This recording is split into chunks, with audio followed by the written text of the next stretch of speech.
Hello and welcome to another worked example with Dr. Schleif. Today, we're going to consider a block that is pulled on a horizontal surface by a force P as shown in the figure there. They give you some other information about it that you can kind of read here. The weight of the block is 180 newtons. The force P is 35 newtons at 60 degrees to the vertical. Well, if it's 60 degrees to the vertical and I resolve this vector, that might be useful here, right? So this angle here is 30 degrees. There's a component of this force that acts in the direction of displacement. We'll call that component F cosine theta. There's another component of force that's sort of pulling this block up a little bit, right? If you pull sort of to the right and up, then there's a component of your pull force that's pulling up. And that component we can write as force times the sine of theta. The force they've given us is 35 newtons. In other words, the hypotenuse here is 35 newtons, which is why sine works to give us this component because it's opposite the 30-degree angle, and why the cosine function works to give us this component because it's adjacent to the 30-degree angle. If we're calculating the normal force, the force that sort of the surface here pushes back up on the block with, we might initially think, oh, it's equal to weight, 180 newtons.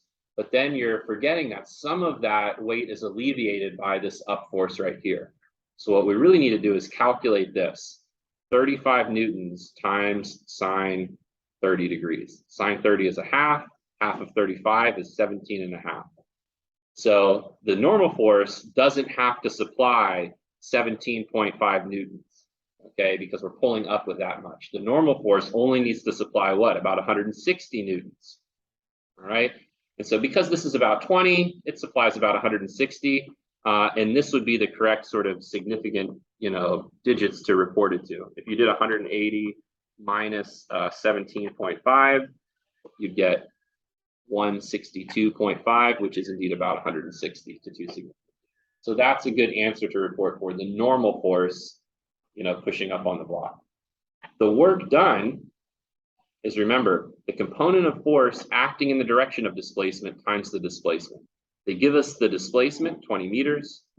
They give us the force, 35, and we sort of calculate the angle between the displacement and the force. They give us sort of the angle relative to the vertical. We can easily calculate the angle between this displacement vector, 20 meters that way, and the force vector, which is acting 30 degrees sort of above that horizontal. So cosine 30 degrees.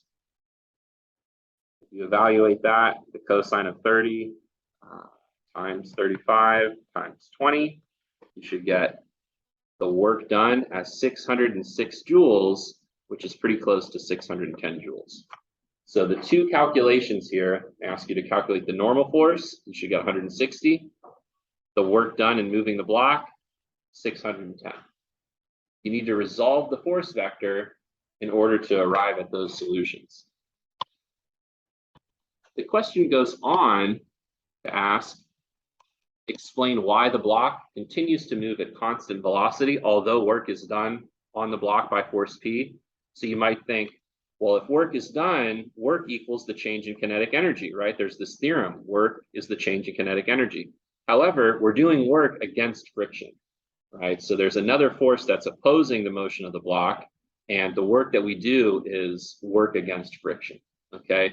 So it's not going to change the kinetic energy. Those forces are balanced, right? The component of force that we're pulling this way equals the friction we're pulling against because it's moving at constant velocity. So we know those forces are in balance.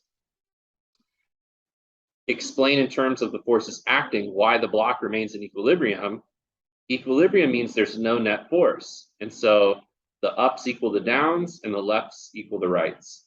The down force of weight is balanced by the normal force and the component of force P that was acting up. The right force, the component of the force P that was pulling it to the right, is balanced by the frictional force that we talked about here. So that's why it remains in equilibrium, because the forces acting in every direction are add up to zero. This has been another worked example with Dr. Schleif. Still living the physics life. See you next time.